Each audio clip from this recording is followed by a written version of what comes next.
wabarakatuh. Waalaikumsalam warahmatullahi wabarakatuh. Yang terhormat Ibu Kepala Sekolah SD Negeri Bojong 82, yang saya hormati rekan-rekan guru SD Negeri Bojong 82. Terima kasih atas kehadirannya dalam acara KKB sekolah kita ya. Dan kesempatan ini saya akan menyampaikan diseminasi penerapan budaya positif di sekolah. Ini salah satu aksi nyatanya dan merupakan tuntutan tugas dari calon guru penggerak.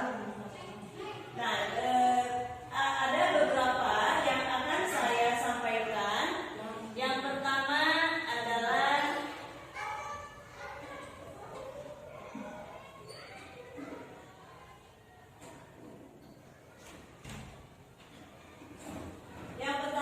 perubahan paradigma belajar. Yang kedua, disiplin positif. Yang ketiga, kebutuhan dasar manusia. Yang keempat, motivasi perilaku manusia. Yang kelima, posisi kontrol, keyakinan kelas, dan segitiga restitusi. Kita lanjutkan pada yang pertama, yaitu perubahan paradigma belajar. Pembelajaran dengan paradigma baru dirancang berdasarkan prinsip pembelajaran berdiferensiasi, sehingga setiap siswa belajar sesuai dengan kebutuhan dari tahap perkembangan untuk mewujudkan profil pelajar Pancasila. Profil pelajar Pancasila ini sudah kita pelajari dalam guru Merdeka Mengajar. Ya, mungkin rekan-rekan juga sudah paham apa itu profil pelajar Pancasila. Yang pertama, apa pembelajaran diferensiasi? Pembelajaran diferensiasi adalah pembelajaran yang mengakomodir kebutuhan belajar murid. Guru memfasilitasi murid sesuai dengan kebutuhannya, karena setiap murid mempunyai karakteristik yang berbeda-beda, sehingga tidak bisa diberi perlakuan yang sama. Kalau dulu kita sama saja, anak bodoh atau anak pintar atau anak yang bandel gitu ya. Tetapi sekarang ada berdiferensiasi. Berdiferensiasi ini terbagi beberapa konten. Yang pertama adalah diferensiasi konten.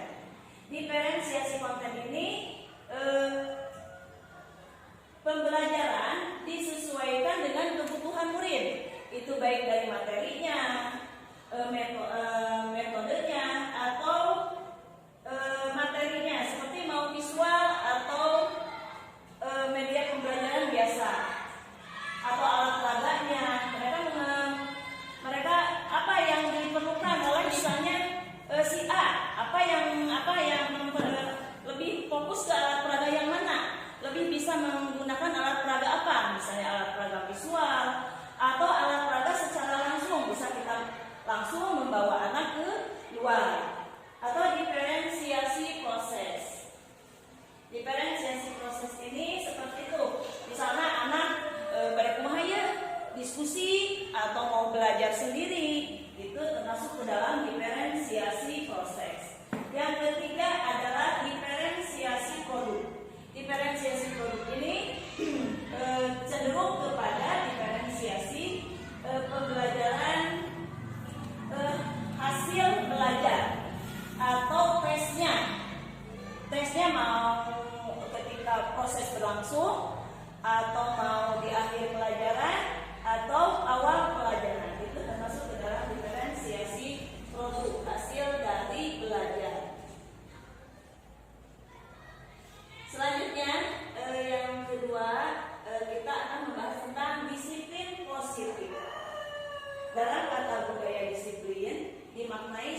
dikasih cindera mata.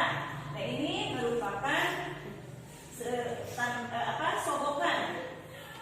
Jadi nanti akan ada apa yang kurang bagus kepada anaknya. Yang selanjutnya, sebagai pendidik, tujuan kita ini bukan untuk menciptakan anak-anak yang memiliki disiplin diri sehingga mereka bisa berperilaku dengan mengacu pada nilai-nilai kebajikan universal dan memiliki motivasi intrinsik, bukan implisif. Jadi motivasinya dari diri sendiri secara sadar sendiri, bukan karena takut, bukan karena ancaman, atau bukan karena hadiah, tetapi mereka ini menumbuhkan rasa disiplin ini adalah dari dirinya sendiri.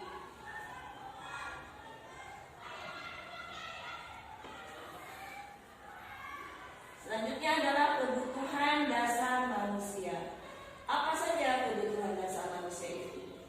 Yang pertama adalah bertahan hidup, mendapatkan kasih sayang dan rasa diterima, penguasaan, kebebasan, kesenangan.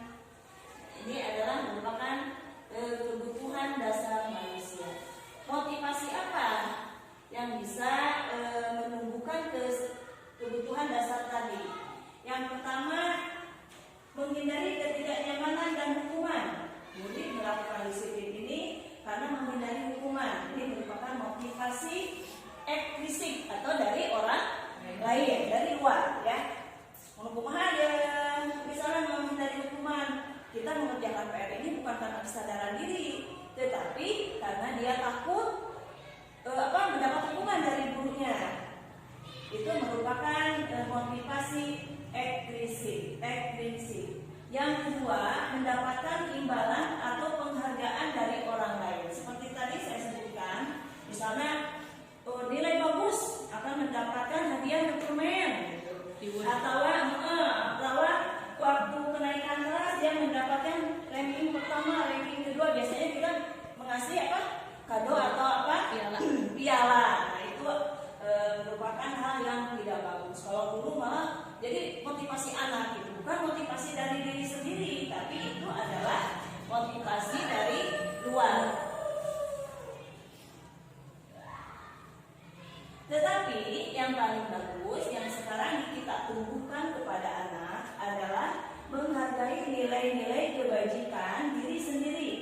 Murid melakukan disiplin diri ini karena ia sadar akan nilai kebajikan dirinya. Ini merupakan motivasi intrinsik. Seperti mengapa kita pakai helm? Lain karena takut ditilang polisi, tetapi kita memakai helm ini untuk menjaga diri sendiri. Di sini cilaka nanti kepala kita terbentur, akan mendapatkan hal yang fatal. Itu seperti itu. Jadi menumbuhkan kesadaran dari diri sendiri, bukan karena takut atau bukan karena dorongan dari orang lain. Itu merupakan motivasi perilaku manusia. Yang selanjutnya adalah konsep disiplin dengan identitas gagal. Disiplin gagal itu hukuman, yang seperti tadi, hukuman.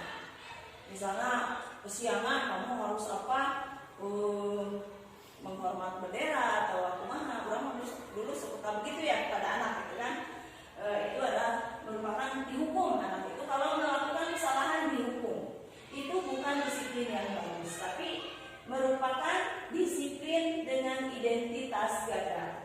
Ini sifatnya menyakitkan, tidak nyaman, murid takut, memaksa, murid menyembunyikan kesalahan. Jadi menyembunyikan kesalahan harus berkurang. Bagus sampai, tetapi mungkin di luar mah dia berbuat seperti itu lagi, ya bukan sadar dari diri sendiri. Dan ini bisa menimbulkan murid menjadi rendah diri. Anak biasanya, apalagi misalnya teman-temannya sok di era gitu. Kamu tadi menghormat bendera, senang-senang salila-lila, itu akan menimbulkan rasa rendah diri. Atau dengan penghargaan. Dengan penghargaan ini sifatnya tidak efektif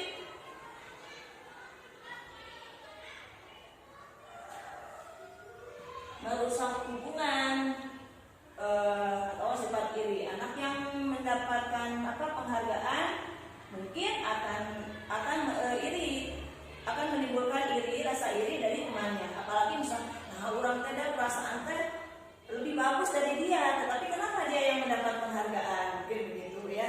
Jadi ini merusak hubungan, mematikan kreativitas. Selama mendapat penghargaan, orang mau itu mengerjakan itu, mau berbuat baik. Tetapi kalau bisa penghargaan, enggak gitu ya. Biar aja kreativitasnya akan tidak timbul. Menghukum dengan sifat sistem ranking. Tetapi sekarang masih kita berjalan ya. Mudah-mudahan tahun depan kita dengan sistem ranking ini seperti tadi, karena orang mah yang bagus supaya bisa tampil ke panggung, bisa mendapat piala. Nah itu merampas hak menghargai dirinya sendiri. Itu yang konsep disiplin dengan penghargaan.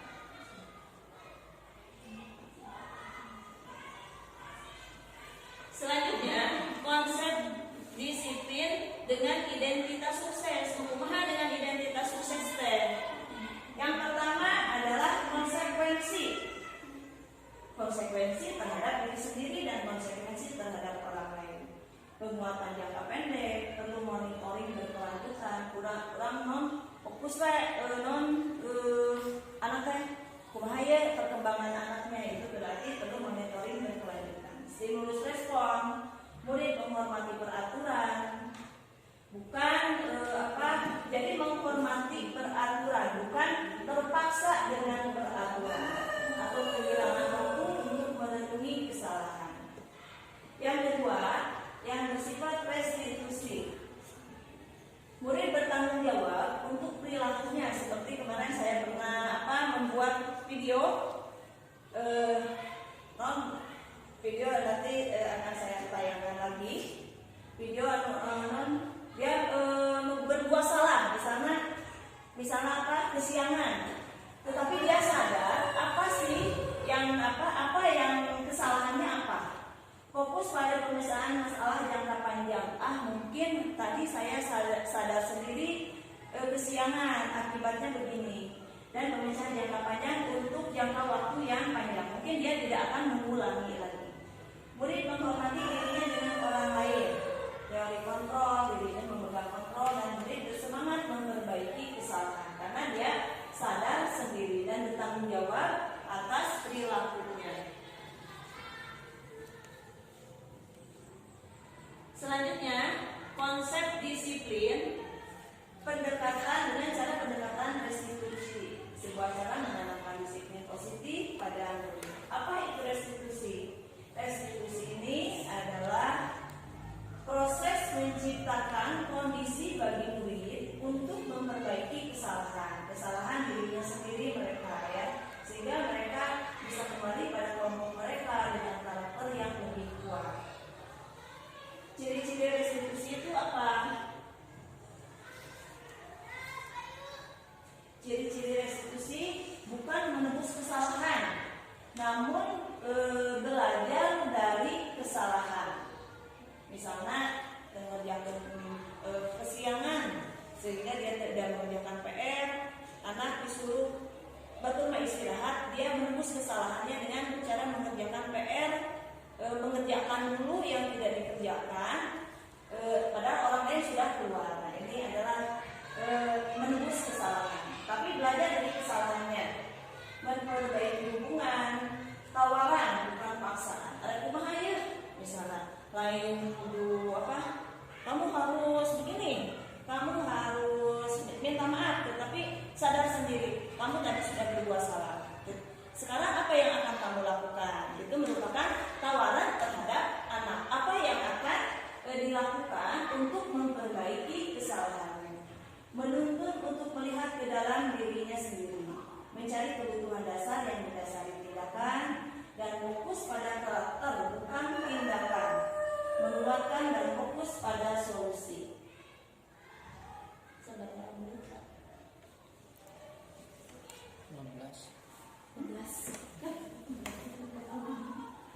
Perbedaannya, contoh kasus siswa yang tidak mengerjakan tugas PR. Perbedaan adalah hukuman, konsekuensi, dan restitusi. Kalau dalam hukuman, misalnya guru menghukum siswa tersebut tadi seperti tidak mengerjakan PR, hormat bendera selama 10 menit. Guru marah dan murid menjadi takut.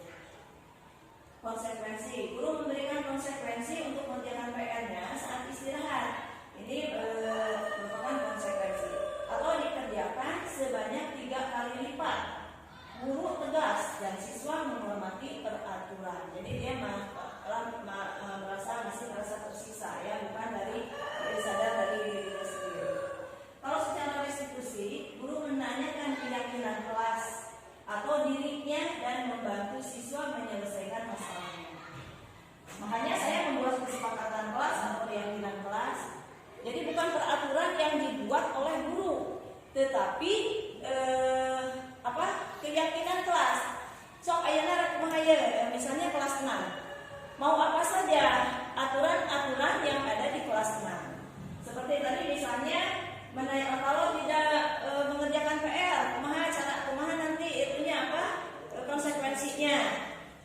Misalnya mengerjakan PR sendiri, Bu, ketika istirahat boleh. Nanti itu bukan hukuman atau konsekuensi, tetapi itu masuk ke dalam restitusi karena sudah menjadi keyakinan kelas dan membantu siswa menyelesaikan masalahnya. Guru terbuka dan siswa menghormati dirinya dan orang lain. Jadi dia sadar sendiri, orang mengerjakan PR dia, padahal sudah keluar dari kesepakatan kelas.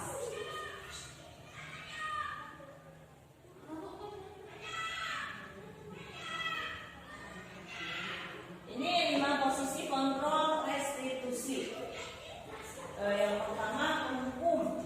Sudah tadi misalnya mengerjakan PR, menghormat bendera, atau kamu nggak boleh masuk kalau PR dulu dikerjakan dulu di luar, itu adalah menghukum. Membuat rasa bersalah. Kenapa kamu tidak mengerjakan PR misalnya? Kayak ibu nanti ibu dimarahin dong sama ibu kepala atau apa? Atau misalnya nanti ibu dimarahi disalahkan oleh orang tua kamu, tidak bisa mendidik kamu. Itu membuat anak merasa bersalah. Teman, kerjakan dong misalnya. Kamu kan nanti dapat nilai bagus, itu juga bisa mendidik kamu. Nanti ibu tidak akan dimarahi oleh ibu kepala, pemantau. Terus budak teh kita kerjakan PR, kita pantau selagi dia sampai beres. Atau manajer tadi yaitu seperti posisinya seperti restitusi tadi, menyadari kesalahan dirinya sendiri. Lalu nilainya yang posisi kontrol yang bagus yang mana kira-kira ya? Menghukum, membuat rasa bersalah, teman, pemantau atau manajer. Membuat rasa bersalah. Ada yang lain? Membuat rasa bersalahnya. Kurang menjangkut kayak ibu ini.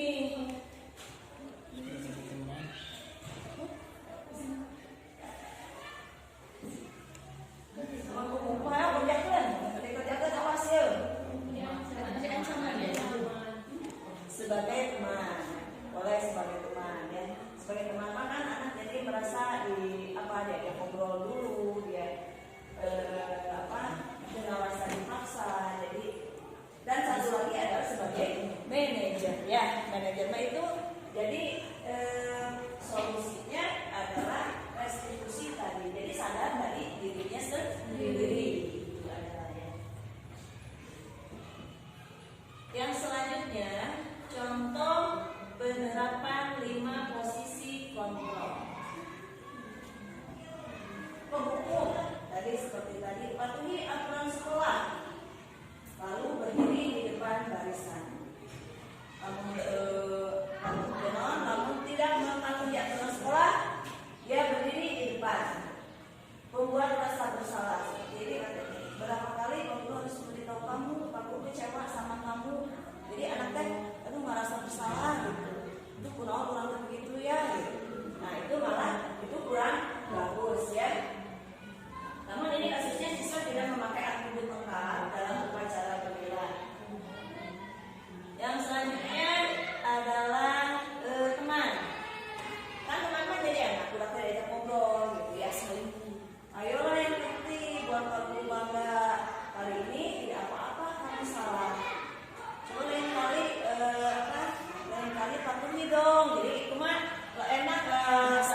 ditanya, kamu sudah melanggar peraturan apa? Tidak memakai atribut lengkap, Pak. Misalnya. Apa konsekuensinya? Seperti tadi misalnya hukumannya berdiri di depan barisan. Itu adalah bukan contoh penerapan disiplin yang bagus. Yang satu lagi adalah sebagai manajer. Apakah kamu tahu kesalahanmu? Ya mungkin ingat-ingat namanya kesalahan, sadar sendiri apa kesalahan yang dibuatnya. Saya tidak memakai atribut lengkap, Pak. Kira-kira bagaimana kamu akan memperbaiki kesalahan ini? Jadi dia mencari sendiri kesalahannya, menyadari sendiri kesalahannya, dan mencari solusinya untuk memperbaiki kesalahan sendiri. Jadi bukan kita yang memberikan solusinya untuk dia, tetapi dia sendiri yang sadar akan kesalahan dan mencari sendiri untuk memperbaiki kesalahan itu. Itu adalah sebagai manajer. Mudah-mudahan orang biasa berbuat ke anak sebagai manajer ya, tong sebagai penghubung. Nah ini keyakinan kelas. Keyakinan kelas ini adalah peraturan kelas. Mengapa tidak peraturan kelas? Karena kita memiliki peraturan tadi seperti apa? Keyakinan kelas. Jadi sudah diyakini, sudah disepakati oleh anak untuk membuat peraturan dalam kelas kita. Kalau yang dibuat oleh anak, pasti dia akan sadar sendiri dan insya Allah akan dipatuhinya. Dia kalau melanggar, kita lihatkan saja keyakinan kelas kita kan begini, kenapa kamu melanggar?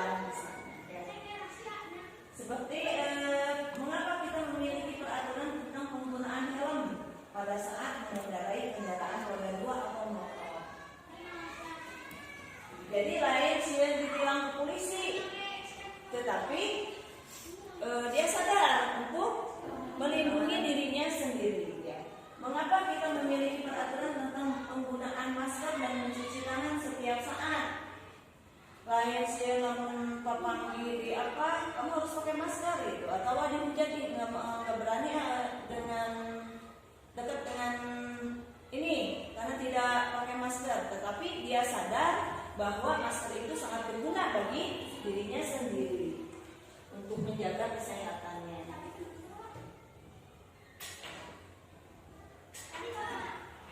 ini kegiatan saya pada waktu membuat keyakinan kelas. Yang pertama ini anak-anak disuruh sok mau atau mau dikasih kartu. Silahkan, apa yang akan menjadi keyakinan kelas kita. Kalau saya kemarin, ini anak disuruh langsung menulis langsung disuruh menulis kira-kira apa yang akan menjadi keyakinan kelasnya. Terus yang selanjutnya keyakinan kelas kalau sudah tersusun, kita press lagi, bagi lagi di kelompok-kelompokan. Seperti ini. Kalau kelas 6 keyakinan kelasnya ada 9 ya. Seperti tidak tinggali, tapi bisa dilihat di dinding ada ya.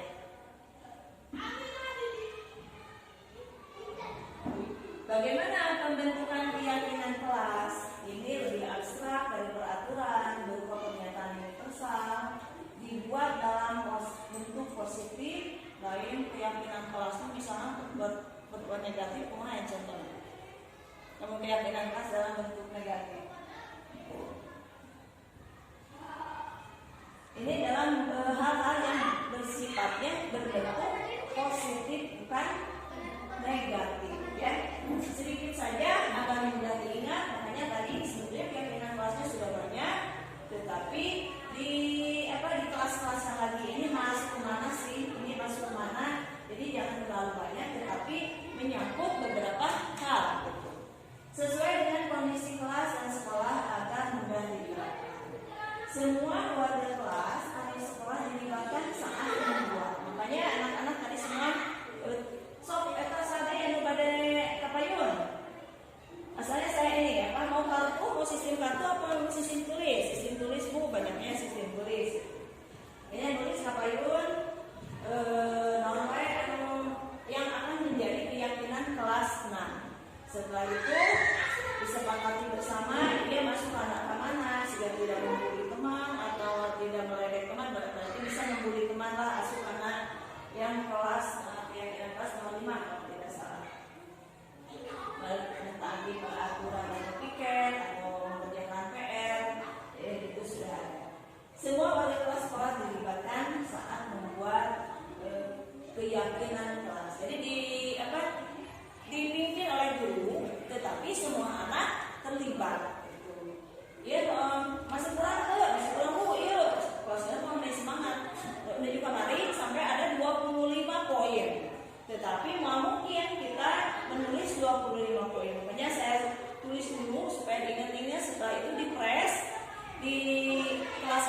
misalnya sebelum istirahat kita keluar, itu kan tidak boleh ya, kayak kelas yang positif.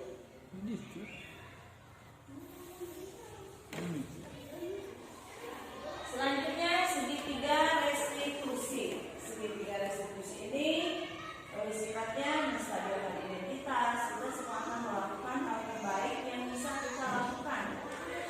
Validasi tindakan yang salah. Semua perilaku memiliki alasan. Menanyakan keyakinan. Kita semua memiliki motivasi internal. Seperti kemarin anak yang ngabenol 2 as.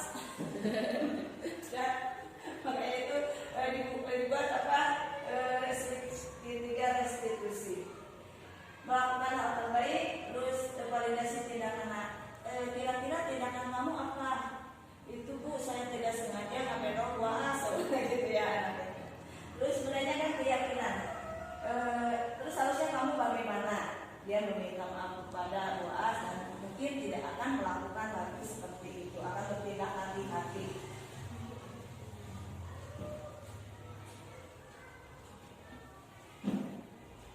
Nah, ini contoh penerapan segitiga restitusi.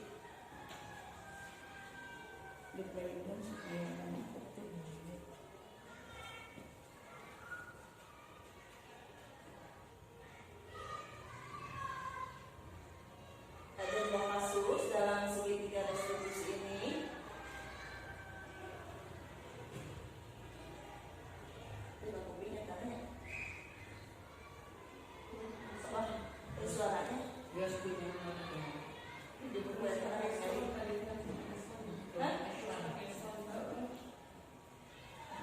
Ini kasus anak ngabenol.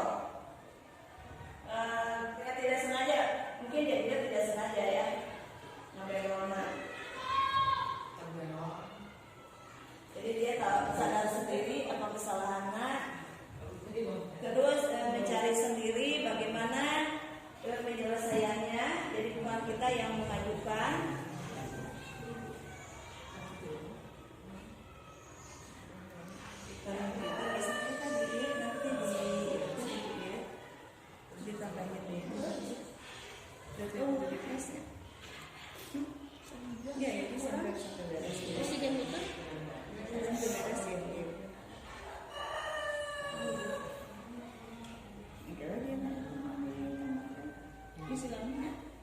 Ini 4 menit lumayan. Bisa aja.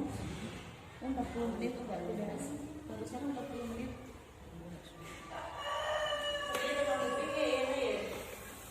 Dan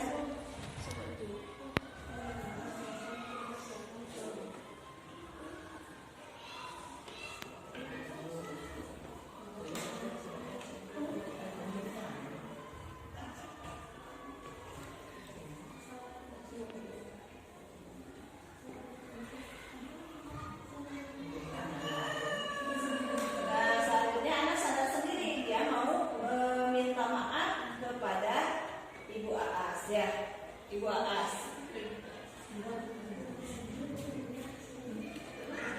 Bagi Ibu Aas jadi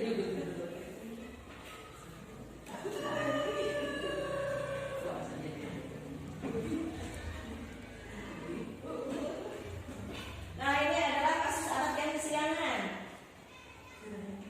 Di restitusi, kira-kira apa kesalahan kamu?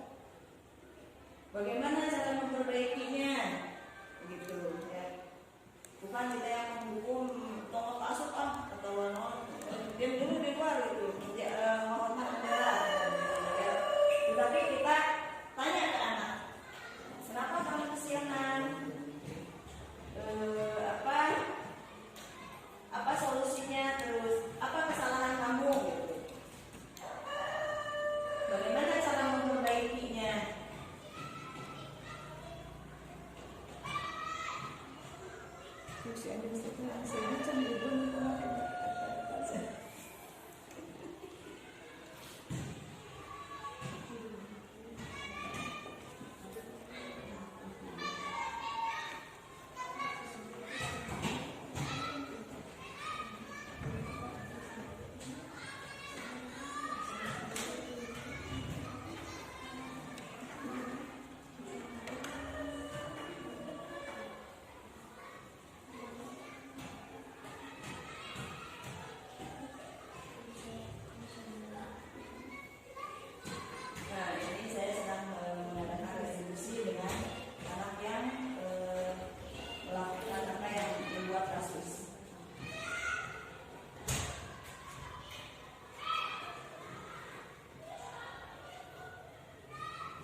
semoga kita mulai hari ini tidak menjadi penghukum atau pembuat rasa bersalah, atau satu lagi tadi apa? Nah ya, yang lebih baik adalah sebagai manajer atau bolehlah sebagai bertindak sebagai teman. Demikian presentasi saya. Terima kasih atas perhatiannya dan bantuannya. Terima kasih. Semoga ilmu yang saya sampaikan bermanfaat dan bisa diterapkan di sekolah kita. Wassalamualaikum warahmatullahi wabarakatuh. Waalaikumsalam warahmatullahi wabarakatuh.